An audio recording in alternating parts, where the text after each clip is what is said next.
Bonjour na balandinyo surtout ya Yolande Balengola TV na pesi bino bambote ba place no stubozali batunyo surtout obolandanga batunyo surtout bolinganga linga bino mingi vraiment nzamba pambola biso comme d'habitude lelo toye vraiment na débat oyo kaka ezolekela biso na internet na minute oyo tozali na chaîne ya Mama Didi na 100 kilo TV to luki kosola na eka na makambo oyo ezoleka awa toza pe na JDT la sexy vraiment ba oyo nyonso bosabona nanu te na Yolande Balengola TV en tout cas bokene mbango bokene ko s'abonner masola kitoko ezali ba o nanu bo s'abona na Didi na 100 kilo te vraiment bokene ko s'abonner kuna vraiment to sala ba analyse kitoko makasi ba o nanu bo s'abona te na JDT la sexy vraiment to sengi na bino nyonso tout bo s'abonner vraiment et ça la biso malamu makasi cameraman na biso soko fungola biso caméra pona ko la kisaba invité na biso auto kosola ma solo auto memeli biso na mokolo lelo. Bonjour Mama Didi na 100 kilo TV. Bonjour Maman Yolande Balengola. Merci, bonjour JDT la sexy. Merci beaucoup. Na sepeli komo na yo. Maman Yolande Balengola. Na sepeli komo. Merci beaucoup ba bonne année na yo pe. Merci pareillement. Vraiment na sepeli komo na yo vraiment kitoro makasi na ndongo bwa kami vraiment ça va hein. Mais faut bête la biso ba bilo rapeniel te hein. Faut bête la biso bilo rapeniel te hein. Vraiment na sepeli makasi na bino ndenge bo répondre na invitation na ngai ya mokola lelo ko ya ko solola biso no surtout vraiment ko yeba likambo o ezolekela biso na mboka na biso ezali nini vraiment ezosala pasi makasi komona ndenge lelo na kati ya réseaux sociaux makambo eza mbutu vraiment tant que malgré tous na ba étranger mais tant que makambo ezoleka ezali ya mboka na biso to ko vanda calme te yango to yokanaki biso misa to kutana to ya kosola makambo oyo yango na sengi bino vraiment ba merci pour na ko répondre na invitation na ngai. Ok Maman Yolande, merci na yo pe na profiter pour na présenter na profiter pour na souhaiter bonne année 2022. Merci bonne année merci bonne année aussi à toi 2022 ça ya biso 2022 ah to se pela makasi merci Yaya. Merci beaucoup. On ezali débat eza ouvert on surtout azali na question a koloba question ça ya ngate. Na Mama Didi na ngai na koko bandana na première question na biso parce que là au monde autre côté la 2 jours awa et puis singa passe makasi na ebité ba congolais to raisonna ka ndenge nini et ça ninga passe makasi yango na lina tuna nanu bino na tuna bino no question wana question ngo ezali ke Pasteur Mike alekaki na télévision ko afficher biso papier ke ba pesi garde ya bana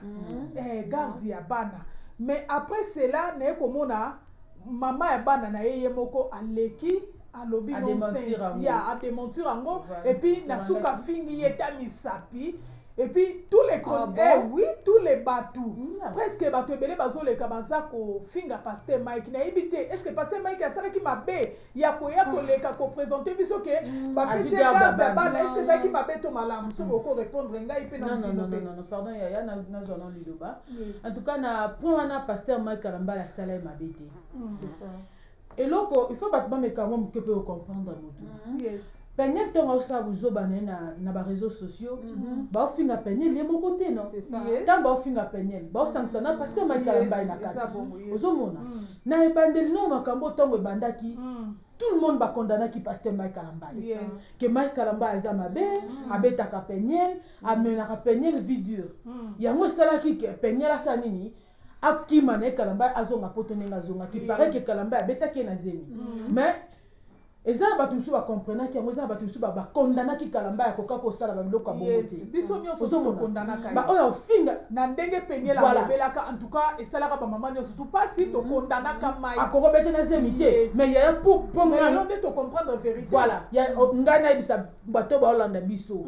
est-ce que soko za na zemi mobile na beti on faut que pendant mobile no ça c'est ça le problème ya yekutu ba la bete na kata ndaku si les tesa ba ko ba la sous-souté ezate ke soki likambelekeli bino na kati ya ndaku okende komema ngo na réseaux sociaux lokoza mutu ya réseaux sociaux libala makamba secret ya libala esukaka na ndaku mobali abeta yo mobali asala yo boye na kati ya ndaku ya libala eza secret ya mariage okoya komema ngo na réseaux sociaux te ya biso no tout tozana bandoko ya mabala babeta biso te nga une fois pe ya pardon na katolo moke nga kutu babetanga na balabala na zemi mobala million atuka papa limbisanga ndenge mabete nalinga komi ngoyebi mais na opesa exemple kaka mpona bamona likambo ngo ndeti ke eza fin du monde ya fin du monde te ngai batatolanga mo mbata mo bien pende kotanga na zemi na balabala est-ce nga na leka na réseau social ke finga mbali na est-ce que na boya mobali na nga toza neti lelo est-ce que ye po babetaki ye na zemi nde falaki akende osambisa mobali na ye kala mbai aleki na baréseau sociaux po alakisa ke azwi garde ya bana parce que Peniel pe azoleka na baréseau sociaux po na kofinga ye koloba babétise na kombo na pasteur Kalamba. C'est ça. Ozomona bon d'autre part pe ya en tout cas bolimbisanga bandeko bolanda biso pasteur Mike Kalamba na ebite soka ozwa occasion ya kotala émission na biso soit mutu moko o ayebi ya koko otala ngo vraiment elonga na koko senga na pasteur biso bafali na yo na ndenga ki pasteur te na ndenge na yemba musique ne kitoko mwana afan number 1 na yo na linga ko makasi ata ba ba fingo bana lelo ti lobi chaque tongo na la mukana mi chaque tongo na la mukana musique na yo na la kana yango poste pensa siko biso bafani na yo wana ezela opso to senga na yo kokota na buzoba ya Peniel te pasteur yo oza un serviteur de Dieu c'est vrai oza parfait parce que oza être humain oza na makile zo circuler oza na maye etambola na nzoto yaya ozomona kokota na babétise ya Peniel te kopesa ke nzela te po ya profiter na sima eloko oyo sali aloba babétise na sima kombo na yo yo za serviteur de Dieu oza dana caché wana déjà c'est lata yo oza pasteur oza chantre de l'Éternel vraiment l'opso to koko senga no etant que bato to lingaka yo to sepelaka na musique na yo to sepelaka na yo makasi vraiment kokota na ja Peniel te. Donc kokota na genete tika na ba bêtise na sala a continuer ça na buzoba na ye avant ba to finga ki ye ya ba mona ki e mabe mais sikoyo mutu no sa to comprendre qui est réellement Peniel Dieu moko yembi juste juge avocat na yo attelle si vérité maman dit na 100 kilo na kato netinga nazara na fan club ya musiciens mon côté na Congo nazara au milieu des villages nalingaka tous les musiciens congolais bato mususu tam suba mona nazolo ba peut-être azo défendre pasteur Mike aza mutune aza fan na ye naza fan ya pasteur Mike te et puis preuve en est que tant Peniel la yaka na ba preuve que pasteur Mike a maltraité qui est na kata libala anyokola ka betaka nazalaka la première à condamner pasteur Mike donc le lopeta on a découvert que pasteur Mike aza na raison il faut na ya pena boire que les fleurs voilà de loko ngana sali naza ni fan club na ye mais aza musicien congolais ya mboka nanga aza pe pasteur ya mboka nanga donc na lingaka ye loko na linga ba pasteur nyonso na ba musicien chrétien nyonso j'étais na satisfait au koloba na question bon quand on est longa na koki koloba ka ke bon omoni na nyonso o ezoleka oyo Peniel a que déjà vu les exposés. Voilà. Parce que azoluka ndenge nini akoki ko batama ozomona. Exact. Yes, exact. Nzambe s'est exposé. Voilà. Omoni nyonso tu ozo sala wana ezaka ba échappatoire. Ça concerne opesa na pasteur Mike Kalamba akota na ba délire buzoba ya Peniel. Voilà. Na sepelaki na otay ko tala azui garde ya bana. Eh ma fille nga ezalaki ke pasteur azwa garde ya bana nzamba zoloko mkotoana po en tout cas biso surtout oza ba parents moko te omoni na vie balobaka moi si ceux des jours bandi ko boto komi déjà maman ndenge nazo vivre bonabi ke naza mama naza na bana nyonso nazo sala il faut na tenir compte ya bana nga voilà nzela nanga to na otambo eza na lo musuna ko kolinga na sala na tena bi bana éducation bana voilà ozomona bon omoni na vie baloba mato eleka mutu te Peniel azwaki internet amemiongo na mutu internet eza monde ya bana na bana internet eza sika o soko ye na buzoba bapoti o buzoba bon ngana okamwa kaka omoni congolais ayebi eloko nini alingi te ntango Peniel ayaki kobimisa ke Mike abetaka nga boye sisi ela bato nyonso tu bazalaki na nsima ya Peniel babandaki kondamne mai mais en tout cas lokuta mabe te je vous jure ata ndenge Peniel ayaka na bapropo wana te Mike aza mobali mabe abete namonaki yango elo te bon na nyonso oyo eleki wana entrepreneur na Pasteur Mike elonga na lobaka Pasteur Mike a gardé dignité na ye dignité zelomo basomba yango te planète ya sa perdre ya ye asali Pasteur na biso na nyonso nanga lobaka ka mutu afinga Pasteur Mike to mutu aloba ndenge nini ekochanger Pasteur na biso te Pasteur na biso nzambe atikala kaka ye maman Didi maman Jude était la sexy na kati yote yango eza pe na question on a tiaki pe retour na question pour na batu nyonso tu oyo baza ko appuyer on baza ko appuyer na biloko openye la sali au lieu ya kopesa ye conseil et puis bazo continuer ko finga Mike Kalamba parce que Mike Kalamba bato modèle wana conseil nini biso to kopesa bango na biso pa ba olanda biso maman Yolande omone loko na oloba omoni bata modèle wana eza lokwa mutu akendaka na église moko boy ata pasteur azosala babuzoba azaka na wana komi bafana buzoba komi ba no sense to loba c'est ça ba no eza bon wana sali mabe au lieu ko pese ba conseil bino koza ko appuyer les ko poti lelo ba para peine ba garder silence ba lobelo côté silence ane zo le bébélé po penza mutu oyo mais ça peut passer à parents bien pas continuer ko garder silence pour pas bêtise de moi comment ça et tant que parents penza wa za parents mo responsable ko peiner la traumatisme na ko kama soki traumatisme libala ya ko komisi boy fo wati ya Pasteur Mike na mona bango c'est que mituna bon pe ça atende mona peigner po peigner la za mo se liboso te oyo akabwana mobali atika na bana ozomona aza mo se liboso te bon na nyonso tu wana congolais beloko alingi te j'étais la sexe na kati yote bidina baba de 100 kilos balobi aza traumatisme parce que abalaki trop très tôt magaya balaki na 18 ans 19 ans azwaki temps ya kosakana te neva est-ce que wana eza raison te lelo okoyela biso mitakala na réseaux sociaux lelo okosala n'importe quoi na réseaux sociaux parce que abalaka avant kobala avant eza synonyme te ke osaki nduma na ndako ya libala so totali baluba bapapa baluba baoyo ambujimai te babalisa bana na baage nini yaya est-ce que oza sûr ke bana nango tu babala avant basalaki nduma na bandako na bango mabala non kindumba penye na se kindumba na ndako ya libala te après mariage te mais miso mpe bazalaka pe azaki na liberté oui akusaki baraison maki abetaka nga asalaka voilà azaki na besoin liberté et puis so totali bien atone eza baanalyse de biso tosala mayolanda so totali bien jide te mpo na ngai naomona ke Peniel azali na posa libala te Peniel azaki na posa asala succès na sima ya Pasteur Mike Kalamba c'est ça omoni pour soki totali pa ayebaki que Pasteur Mike Kalamba aza artiste nene mboka Congo ya mokili mobimba bayebi pe asala kombo eza ba fille mosusu aza na ambition na ye donc son ambition ezalaki ke akoma star siko ayebi oyemba te ayebi osala maboke te ayebi osala eloko te siko amituni comment faire pour que nga mpe lona koma célèbre abi te natente nanu epa moto aza célèbre nasala nini nabima na nsima na ye omoni eloko wana eza analyse oyo nga nasali asali ke aprofite toyebi te bakutana neni na Kalamba so Kalamba mutalingaki so pe mutakena ba mpona nga pe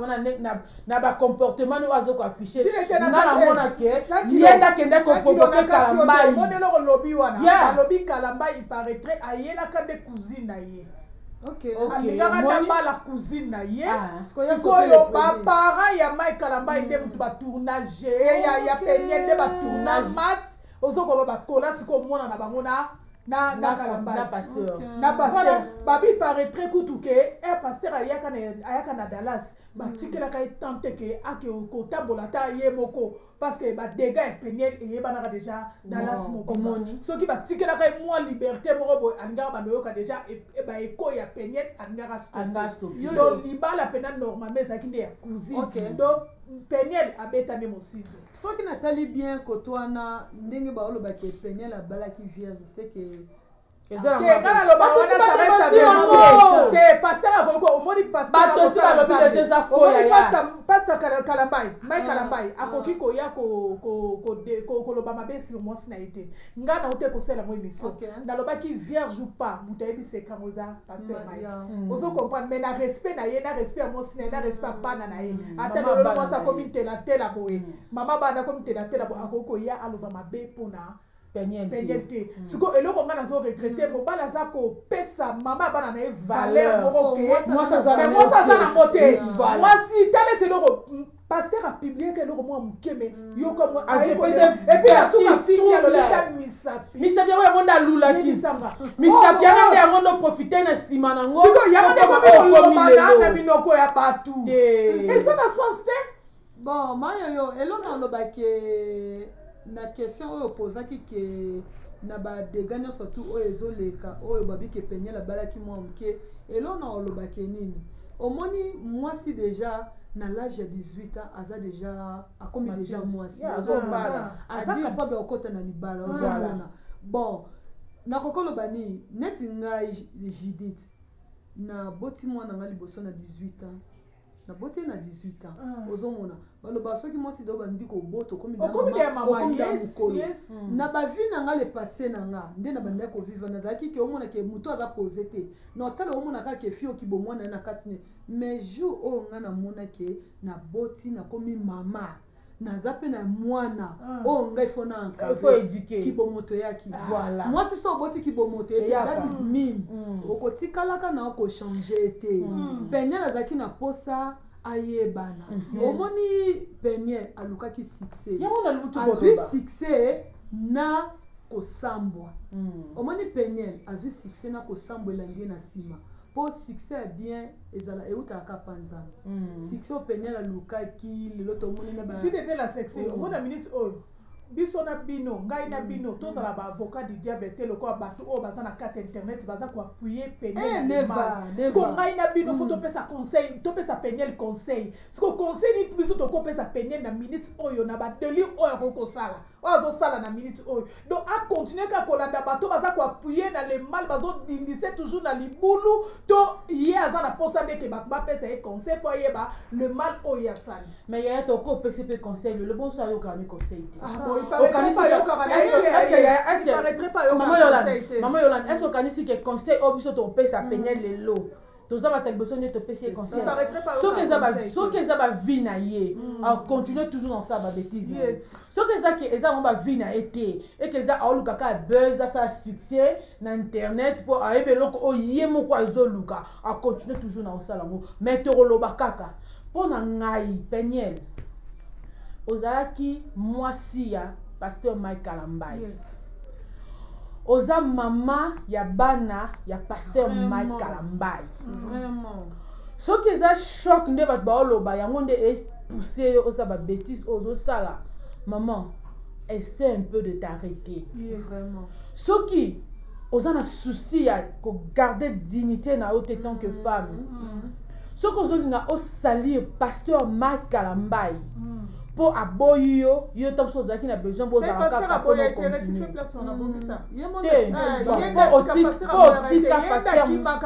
otika soki eza po otika to okima pasteur Mike Kalambai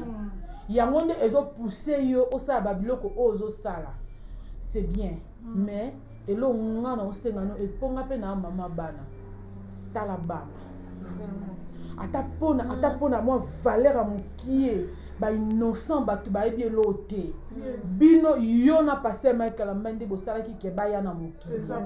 ntango yo mama na bango osala babétise na baréseaux sociaux ntango yo mama na bango ozwa ta ofingaka papa na bango tu es sûr ke bana na baolinga yo tu es sûr ke bana na baokola na image ya bien mpo na yo ozoseme nini na kati ya mitu na bango na babongo na bango mpo nde baza na si bapusani baoretenir déjà makambo bana bakaptaka noki yayaya ngaza makambo su nasala yango na 6 ans na mama na nga avant kufa nazala nango tilde na âge ya 6 ans quel âge a ton fils moi on a liboso aza na âge nini ya mibala kokisi âge nini donc pour te dire que bazoyeba makambo oyo mama ozosala yaya so oza na souci na yo moko te so oza na respect akopesa Pasteur Mike Kalamba te au moins respecte tes enfants et ta famille. Je ne sais pas soki baparents na yo baza pour ou contre makambo oyo ozosala nayebi te soki bango mpe baza contre yango respecte mpe na baparents na yo respecte aussi ta famille yaya. Il y a succès dans mon soukate au koluka succès pe na ba façon mususu il y a des gens qui disent que ba vidéo wana yo moko ndo publier yango peza question na tout pour ezoloba make ba vidéo wana euti na Amérique qui a publié ça ceux qui bazoloba que ça jackpot azaki na Amérique jackpot a publié te jackpot mon peu à démentir maman dit 100 kilos il paraîtrait ba vidéo wana mutakala atindelaki camarade na ye best friend na Patricia wana sikoyo ye na camarade na bakoma ina mwa problème bakoma ina mwa guerre so bakene ko sala coopération mo boya bango ba ONG na Goma il paraîtrait les amela Patricia wana mbongo sikoyo nde Patricia wana mutu abanda ko luka moyeni na ko publier abanda ko occasion te tangu bayoki ultimatum o kempia na pesa ke ta 24 heures soki afungoli ba Instagram ya jackpot te ba ko publier ye bazana ba matière na ende bango ba glisse ya on les appelle ça ya mo loko na question maman tu na 100 kilos tout na question est-ce que ça normal pendant au moins na mobile ba sa couplaka est-ce que na ko kozwa vidéo na de lango camarade nanga ezali nidike ya mobali nanga ya na sens ya boyfriend ya mona ya na kona tisi ko ele kela ngai ya mona biso to bo yango pour moi vraiment na bo yango na loko na ngai donc te bon ke na ebi ke swati mobali de arosa na babiloko ko mo so yeba te a publier so bobebani ke yo zwa nidike ya mobali na yo otindela e pa camarade c'est ça c'est yango pona ngoko ya pona ngo yango ngana ondima nde ba oloba ke eza yebo ko yango pona aluka succès mais penyel obeta mabe penyel obeta faux obeta faux penza mais elo bonso na bakisela o penyel elo mosi na bakisela pardon ngana ya pona finga ote c'est ça na yepe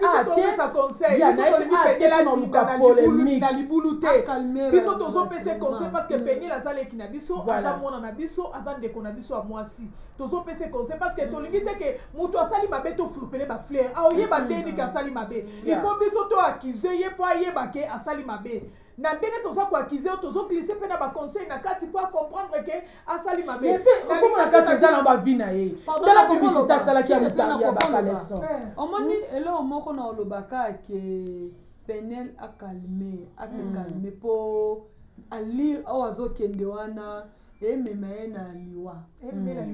liwa omoni balobaka ke na vie mutu nyonso tu il faut mutu esala ozomona so mutu ezosala tozovela kwa nyama na mapekeleki ya moyo ase eza mabe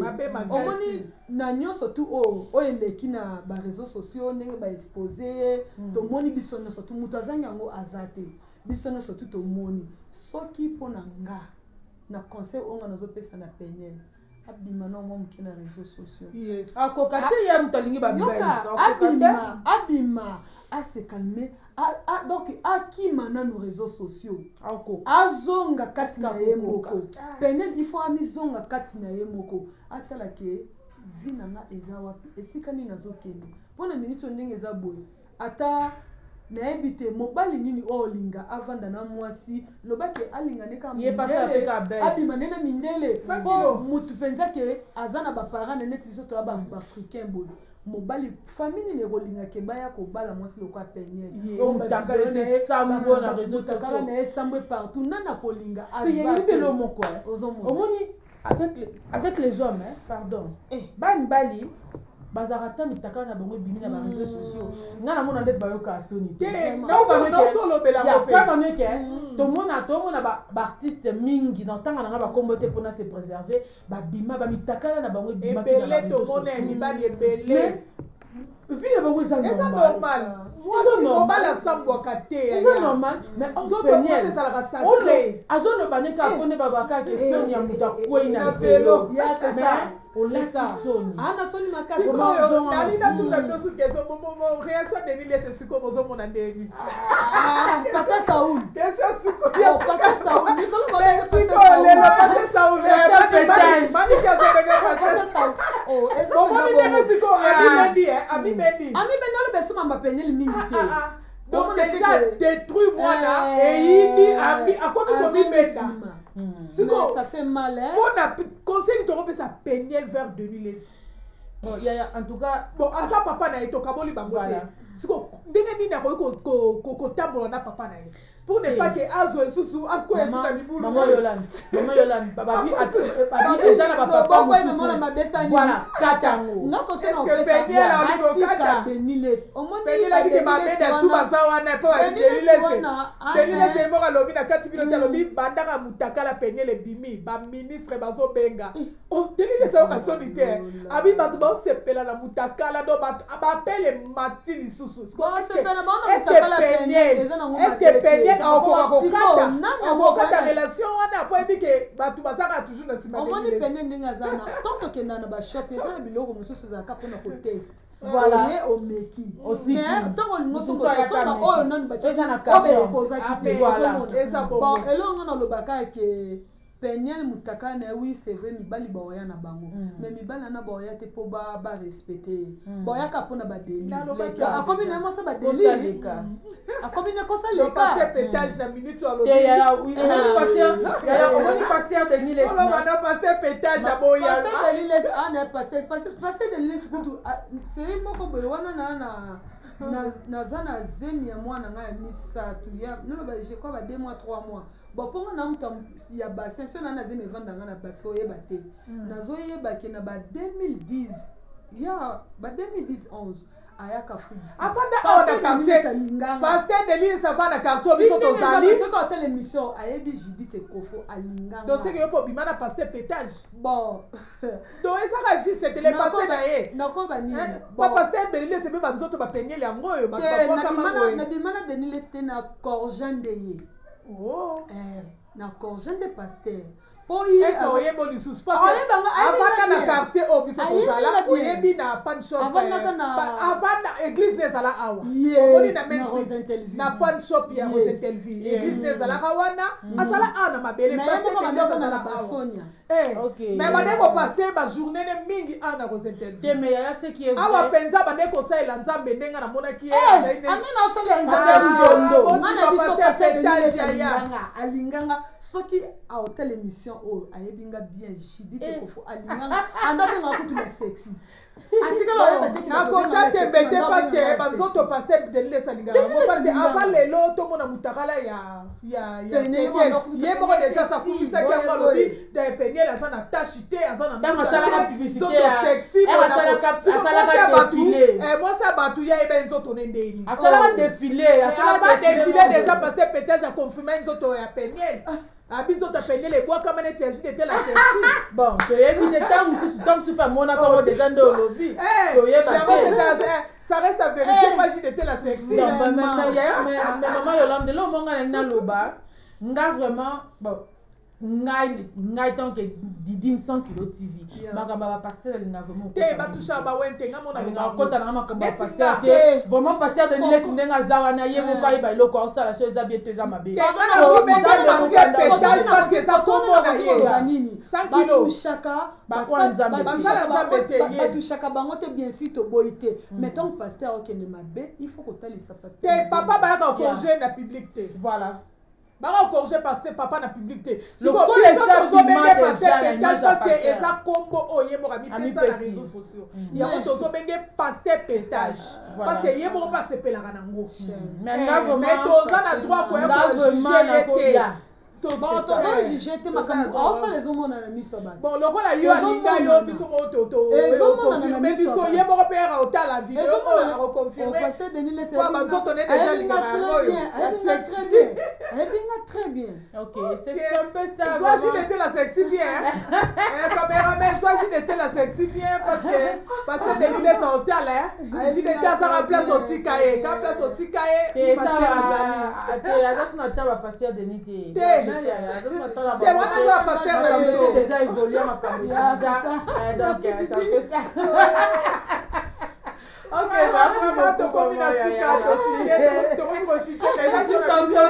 ambiance ya émission quoi émission eleki kitoko makasi vraiment napesi bato nyonso tu balinganga babote ebele jene ma grande sœur chérie depuis France napesi libota nanga mobimba famille Bundi bambote ebele ma grande sœur chérie Mima ya mami lobota bambote ebele Yannick Mundele mobali ya patience Lemisa bambote ebele Karine Maboui Pamela Maboui à tous mes enfants d'amour Nalela bino fort mes bébés chéris Deborah Lekaka Gisèle Isangi Lami Mukoko bino no surtout ba gros bisous sans oublier Arlette Tibangu depuis Angola vraiment maman Didi na 100 kilos j'étais la sexy soki boko koloba monde de la fin na oh nyonso tout osololi ok merci na bino nyonso bozaki na bolandaki biso nde bomoni ezali ka mwa moke donga to partager na bino yango wana vraiment so toloba mabe bolimbisa biso penye so tobi mabe mpona olimbisa biso ezaka tooluka kaka ochange mpo nyonso ekoma malamu kwa na oprésente nazo souhaiter ba meilleur vœu bonne année 2022 na libota na nga mobimba bonne année à Fanfan Sila mon chéri bonne année à mes enfants à mes frères et sœurs, bonne année à Fams Malonda depuis Kinshasa, bonne année à Émilie Katutu, le jeune docteur, bonne année à Binone surtout Bato Bozalaka, toujours wana pour na soutenir Didine 100 kilo TV, au Bozalaka toujours wana pour na Kolanda Biso, vraiment merci beaucoup, bonne année à vous. Merci beaucoup, na Batuna surtout Bazoa qui vraiment attend na bango, ya Kolanda Biso, na Pesibino ba merci beaucoup. Na pesi bino ba meilleur vœu na bino meilleur vœu na famille nanga Ekofomo Bimba na Kisasa na Poto je vous salue et puis nazo profiter ko pesa merci à ma copine c'est bozo monanga nazo takataka boye abwaka na brésilienne originale donc ma copine nanga Rosalie Kisala mama ya Rofine mama ya Blessing mama ya Juna Mbozo na pesi okenda ba gros bisous et si kozali na profiter pe ko pesa merci à ya Willy Moucheni balobi 00243 code mboka ya Willy Moucheni ya yo vraiment yango wana bambote ebele si kozali merci na boss Abela Chou je te salue na profiter pe ko pesa mbote na papa Fiki po motema ya mama Nathalie FBT balobi yonde misala ezomona misala nde papa FBT na Rosetelvi mbote na nga na Samuel Tabiala na profiter ko pesa mbote na Samuel Tabiala je te salue na profiter ko pesa mbote na nga na Kasirika Poison je te salue na pesi lisusu mbote na ma copine Ladike Kunku motema ya papa Jidele Kunku ya je te salue aussi merci ba gros bisous bye. Merci beaucoup na batunyo surtout au Bolanda Kibiso vraiment bon continuer ko landa rabiso à chaque fois to kotiaka émission bon continuer ko landa rabiso bon continuer ko s'abonaka na ibisa ki na biso pour s'abonner na Yolande Balengola TV boké na Didine 100 kilo TV bon s'abonner na JDT la sexy vraiment bo bandolanda ba analyse ya kitoko makasi vraiment na lingi bino mingi to kuté na prochaine émission bisous bye.